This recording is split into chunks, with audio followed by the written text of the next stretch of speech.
Hi, and welcome to Across the Pond. I'm Darren Hignett. And I'm Dave Holland. So, Dave, Steve n'est pas là aujourd'hui? Non, je ne sais pas. Mais il est où? Non. C'est ta faute? C'est pas moi. If you're going to do it in French, I'm not coming on. Formidable, incroyable, c'est bon. So just to clarify for people who are joining and think that something's gone a bit wrong here, I think, Dave, we've upset Steve because we said we'd do the whole show in French. And I think we're going to have to do it in English, aren't we, to be honest? Oui, mais je ne parle anglais. Steve, do you want to come on? I think we'll do it in English if that's okay. Bonjour, Monsieur Steve. Bonjour, les enfants. Can I just say that Joyce Augustin, who's been on the show, has messaged, and when you said, no, we don't think Steve's in it, we're going to do it in French, she typed good. It's French. Joyce, I think you mean good that I'm not there, or good that they're doing it in French, or good that I'm coming on if they're going to do it in English. Whichever one it is, drop us a message and let us know. Yeah. Hello, guys. Do you want to start again, Steve, with you Across the Pond? Can I? Because otherwise I'll lose the thread entirely. Welcome. It's now Wednesday. No, it's still Monday. It's 9:02 in Chicago. It's 3:02 in the United Kingdom. It's 4:02 in Metz, just on the borders of France and Luxembourg, and you can see Germany as well, Dave, can't you? I can see Germany. The tower is high enough, I can see Russia as well, but I can definitely see Germany. There you go. And it's Across the Pond with Darren and Steve, with our very special guest, David Holland. Thank you, mate, for joining us. Good morning, good afternoon. Good to see you. Thank you for the invite. It's great to have you. Dave, we've known each other for a long time. We met originally on the collaboration of Paul Lavian's book. That's right. Which is going back a little bit now, but yeah, absolutely. Yeah, a long time. And then we had all this synergy and brothers from another mother and all that kind of stuff. So I'm personally so thankful to have you on. Thank you. Great. Tell people a bit about what you do, Dave, and something about the experiences you've had. Gosh, well, very quick. I mean, we live in Metz, which is in France on the German border. We are on the map. If you find Paris, go due east, and we're there. We're just south of Luxembourg. So we live in France. We work in Luxembourg with offices and the UK with offices. And we work with clients all over the world, 35 countries.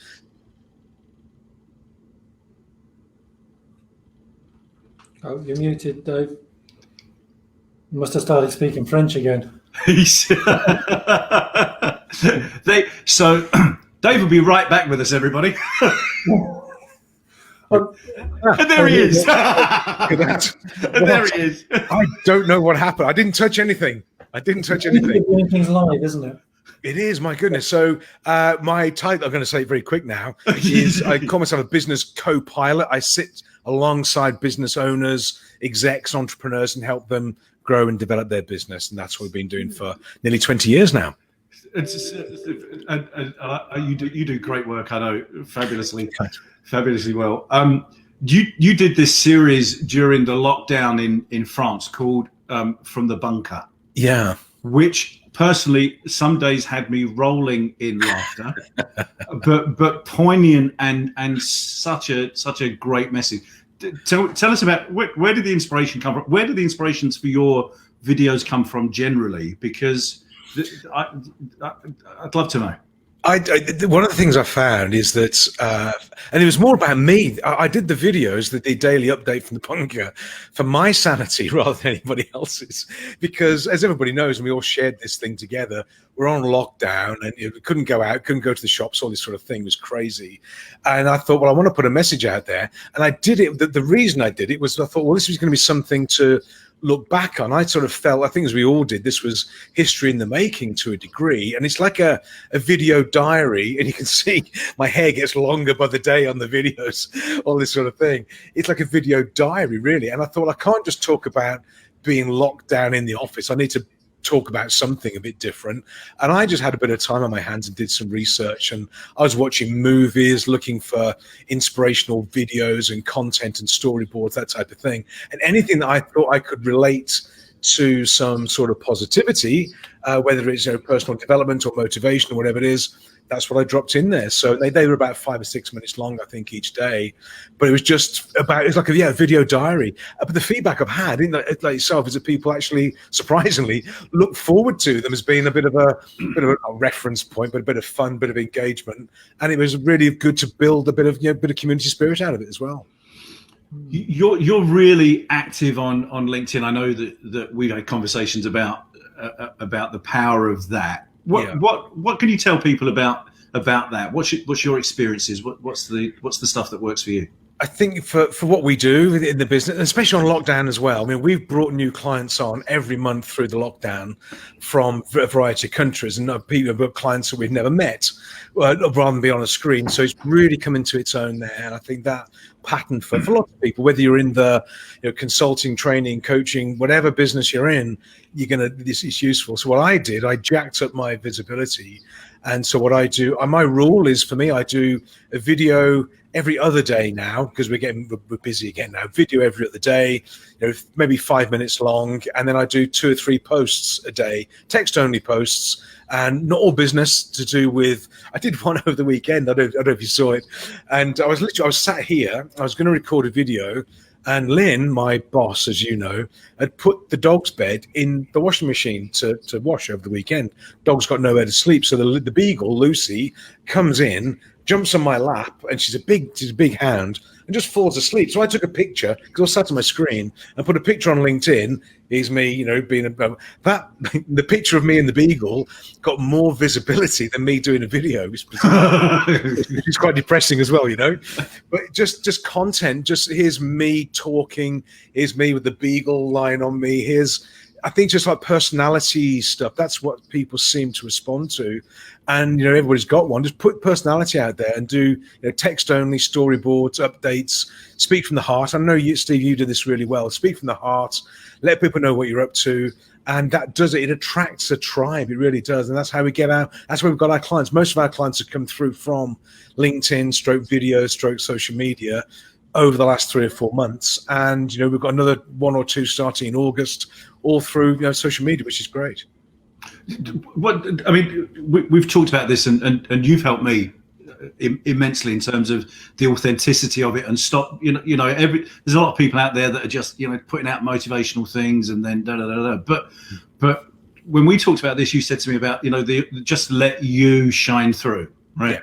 Yeah. And you were right. I mean, that first one where I kind of stripped away being the business person, and became me, had an immense impact in terms of engagement. Absolutely, will do. Absolutely. You've got to be prepared to do it. You've got to be prepared to take that risk of sort of revealing yourself, if you like, warts and all. And it's not a case of, don't make it into some sort of, therapy session, but it's just into tell your story. Just tell your story. That's the most powerful thing about us, I think. Yeah. Go on, Darren. I was going to say, I'm fascinated by the dog getting more likes and more interactions. We're always told that videos get best impact, but do you think that's just purely because you got the dog, or because that shows you in your own setting and this is me? I think it's like here's me, and what it was. I use Movie Maker, the movie app on the. So I'm sat here with ready to take the video, and as I'm sat here with the mouse, the dog sits on my lap, and that's it. So all I did was, rather than take a video, took a photograph. That was all it was, and it was just me ready to go. And I think it was just because it was just a human, real story. This happens, toddlers wander in on call, dogs wander in, and all that sort of thing. And it's reality. And I think throughout the lockdown, I think people have become okay for humans to show up on screen, not just these polished salespeople with, marvelous hair and clippers and that sort of thing. It's okay to be human. And I think that's what it was. So, and it's not something you can do an engine. If you engineer it, you lose the spontaneity. I think that's, if you plan it, let's do a picture on Wednesday of me and the dog. I don't think it'd work. It has to be just, this has happened, click, here's me, off we go, and that type of thing. That's what seems to get the traction now. I don't know if either of you caught it on the UK news, but there's a commentator who does commentary for the Olympics and different events, and he's got 2 dogs. And during the lockdown, he actually did some commentary on YouTube of his dogs. Yes. And he was in the commentary, and he was saying, and I forget the dog's names now, but she's gonna take the bone. She's gonna take the bone off the other dog. She's eyeing it up. She's getting very close. She's eyeing it up. She's just waiting for the right moment to the photo. And they're really short videos, but you're in absolute stitches watching as he does it. He just applies his normal TV commentary, but does it with his dogs. You know, now she's in the water. She's getting absolutely filthy, but she's staying there. She's holding. It's genius, isn't it? It's absolute genius. And this 40 million views or something like that. It's incredible. Fabulous. Yeah. Fabulous. In terms of the actual content, Dave, I mean, the authenticity and the genuineness of what you're doing is massive. In terms of the actual content and making it relevant, do you think about what's going on in the wide world and then try and make it relevant, or do you make it relevant to what's happening with your clients and the challenges there, or is it a mixture? It's a mix. I think that what I didn't want to do was try and become some sort of comedy show. You know, it's tempting. A bit of humor is fine. It's all good fun, and I get it, and it's all good. But I did want to, at least occasionally, make it relevant. And I would look for contemporary stories or maybe challenges that the clients are facing. You know, all the clients we work with, and we go from the accounting world to the oil and gas business to martial arts to all over the place. Everybody's been shoved into this thing, but it is really interesting to watch how they've coped with it, how they've dealt with it, what pressures they've had. And if I can sort of, after a conversation with those guys, go, that's really helpful, that's really interesting how they did that, I'll apply that to a video. What I never do is mention the clients, because it's them, but I'll sort of give the storyboard. And if it gives other people an idea, okay, well, maybe we could do that, or that's a principle, then great. But yeah, try and keep it contemporary, look for updates. The things that I have avoided on purpose. I would never talk about politics, religion.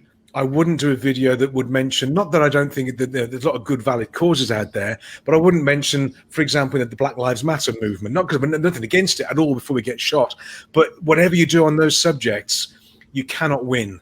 Because either the people who agree, if they don't, that's not, I don't want to go down that route and be sort of this bipolarity. So I avoid politics and religion, anything like that, and stick to things that anybody can appreciate and enjoy. And that was my sort of filter. And it seems to have worked. You're very good at telling stories around those things. And when I've read your content, you know, there's always something in there that I find that's relevant to me, as I'm sure everybody does to them. One of the tips that I stole from you, and I'll admit it now, was you in the post. you do this thing where the top five things about something, and you put 6. Yeah, and a lot of people that I thought you said there was 5. Exactly. And I love it. I just think that's such people want to engage with you about it because they want to tell you, but also I think it just makes people think a little bit more.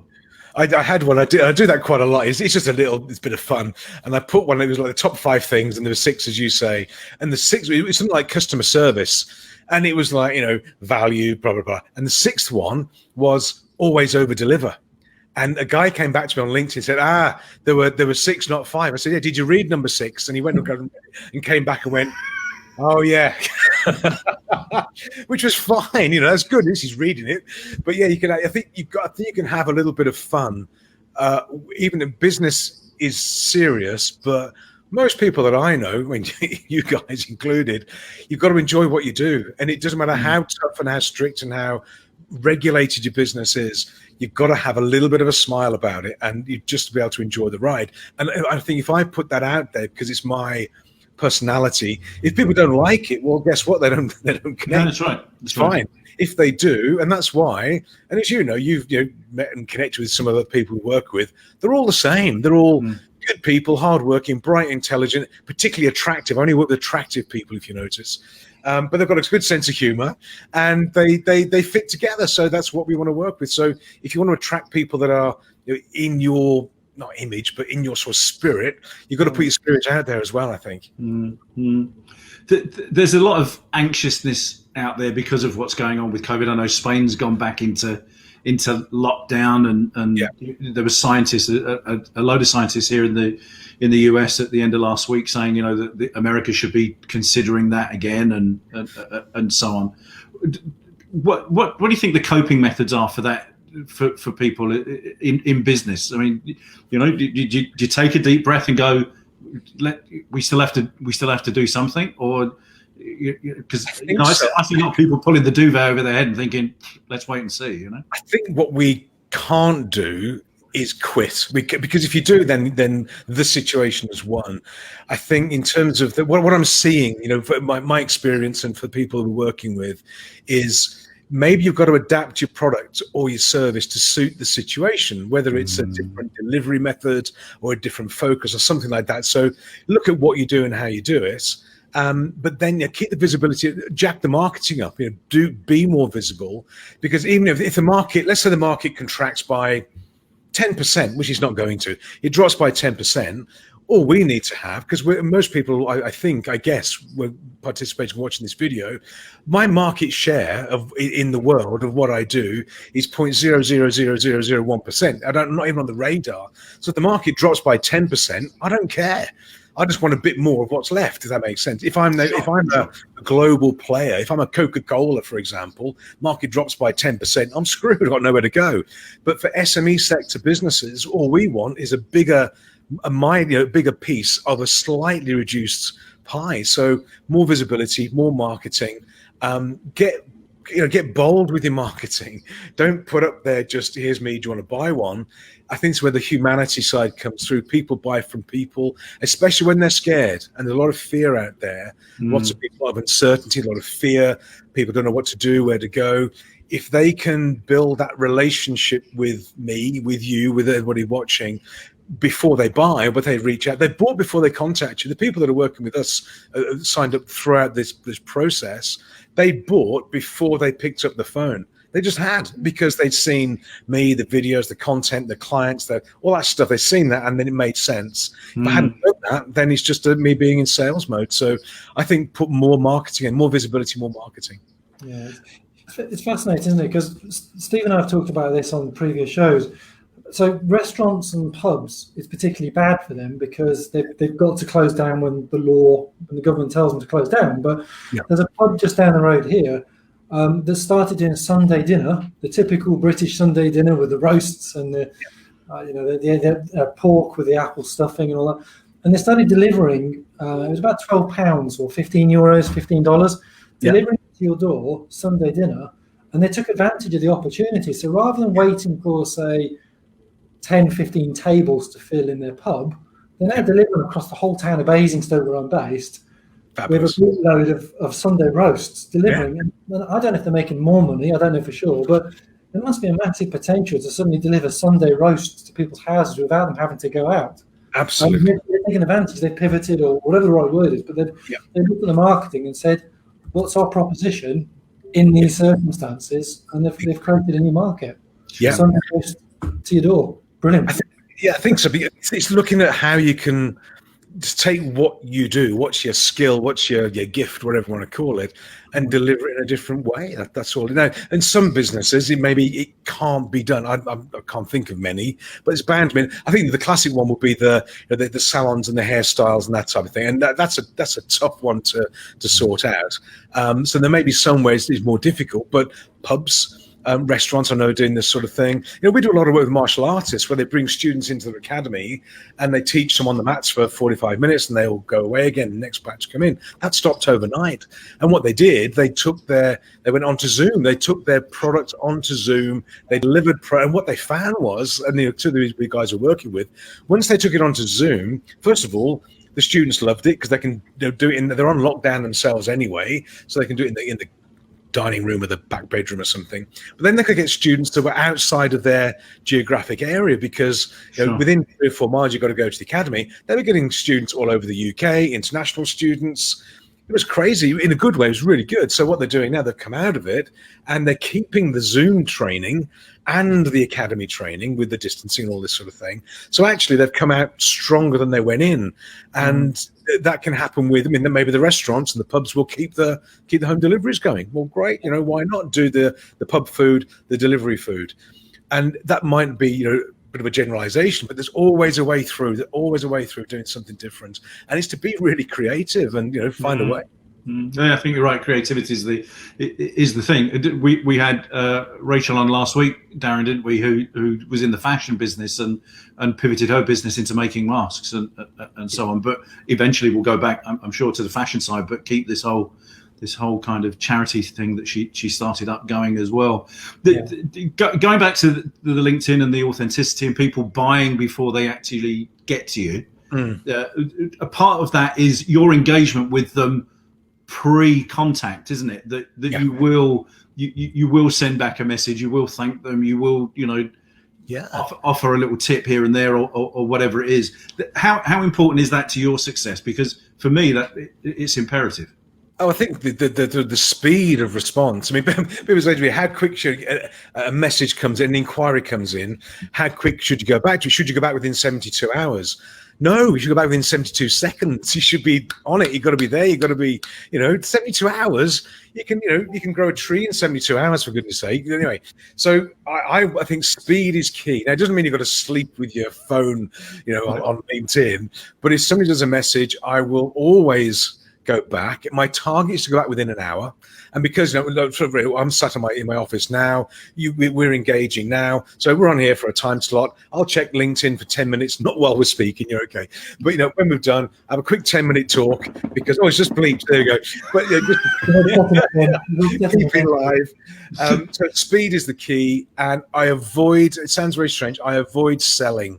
I've never gone back to somebody and said, "Thanks for the connection. P.S. Do you want to work with a coach?" Or never.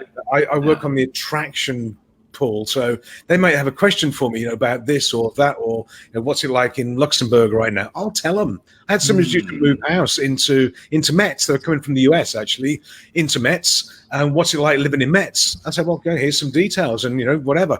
I'm not selling them anything, but when that guy gets over to Metz, who knows? Perhaps we'll meet up for a coffee, and who knows? But I'm not in sales mode. I'm in just a helping mode. That's all we're in the help mode. If it was a consequence of me helping and being nice and that sort of, if it means they want to buy something at some point, well, fantastic. That's great.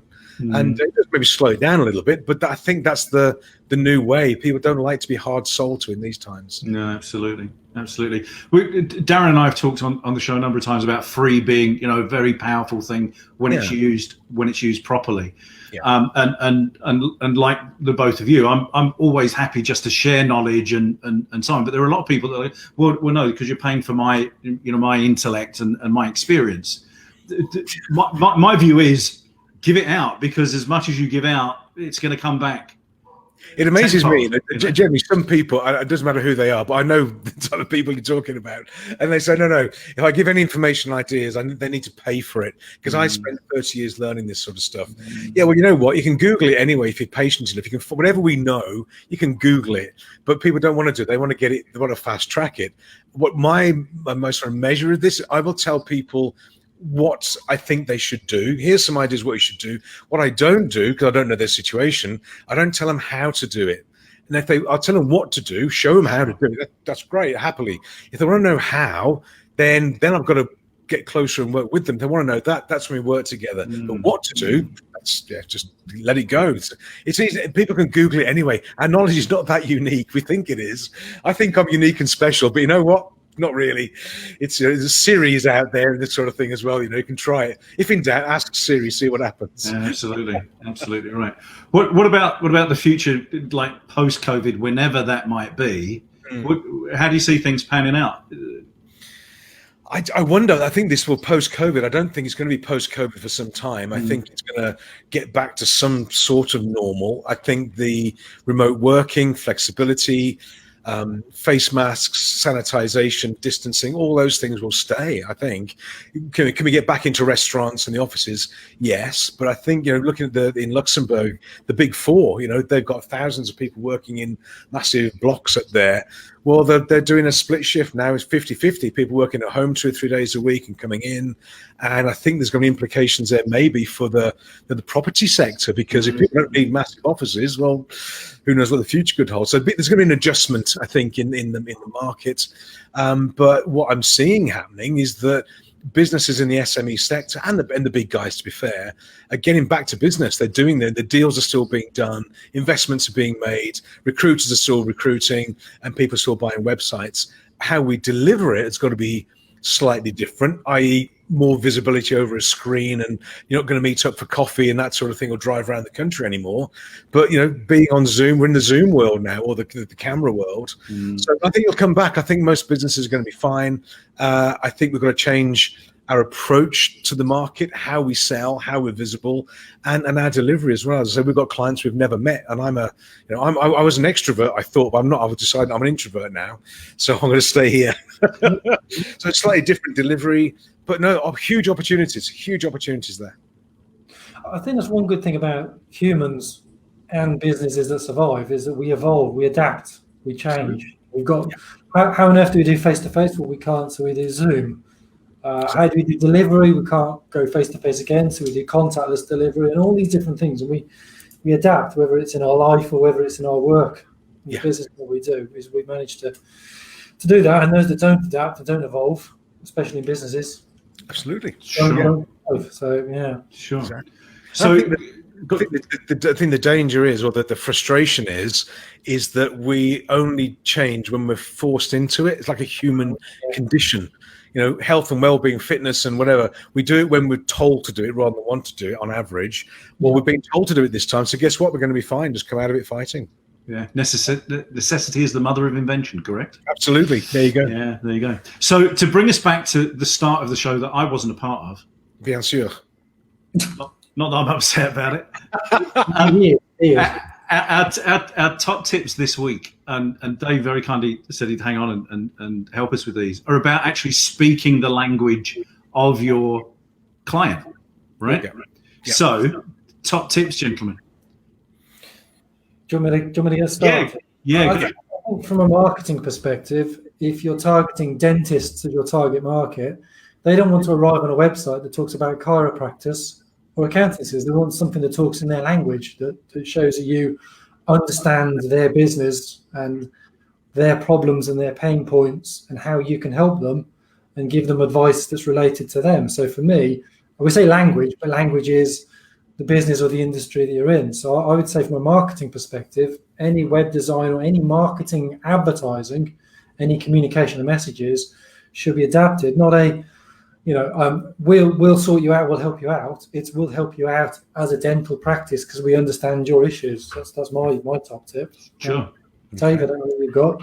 I think I go for, this is one of the things I've noticed a change. I think I taught the language, but the language of pace and timing. The pace of a purchase now is different. The timing and the way that people arrive at a purchase decision is different. And we've got to unravel what we might have done 6 months ago and talk the language of sales in a way that is more comfortable for prospects. And that can be empathy or timing or physical language, but allow them to buy rather than pressurize them to sell. So I think pace is a key one right now. Sure, the great one. Mine would be actually do the research about the customer and the client so you understand their language. Just like you were saying, Darren, about landing on, a chiropractor page if you're trying to sell to dentists, just doesn't work. And the timing, understand what the challenges are in that industry so that, you're addressing those pain points or you're addressing that niche that you really want to talk to. And like you said, we can Google anything these days and find out virtually anything. So you become relevant and your message is relevant to them. So top tips, guys. Top tips. So Dave, how can people get hold of you? LinkedIn is the easiest way to find me. So David Holland, MBA. There's a story behind that. But anyway, David Holland, MBA. You'll find me. Drop me a message, join, connect, and I'll send you some ebooks and stuff like that. And I won't sell to you. I'll send some stuff. How about that? How many books you've written now, David? I've written 52, published 48. There you go. Got a few to go yet. All works of genius. Of course. I've read some of them. I use some of them. They're great. Yes, good posters and for coffee. That's what Door stops. Fabulous. Listen, great guy, amazing co-pilot in business, author, speaker, videographer. David Holland, thanks for joining Darren and Steve on Across the Pond this week. So it's goodbye from me. It's goodbye from him. and it's goodbye from them. See you all soon. Thanks a lot. Bye. Bye.